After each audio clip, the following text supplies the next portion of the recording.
Wheel gate বাইরে লাগার কথা ছিল, কিন্তু কাস্টমারের দাবি ভিতরে লাগাই দিতে হবে। এই জন্যে অ্যাঙ্গেল শেডের একটা কাঁচি আমরা অনেক কষ্ট করে কাটতেছি, সুমন কাটতেছি আর কি।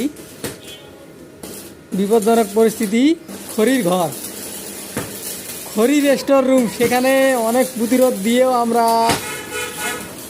মেল্টিং হয়ে যাওয়া ইয়েগুলোকে থামাইতে পারতেছি না।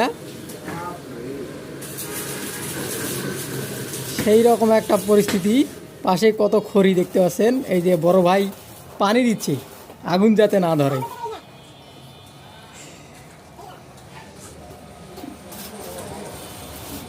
সুমন্ত রীতিমতো আগুনের ঝলকানিতে বিপর্যস্ত।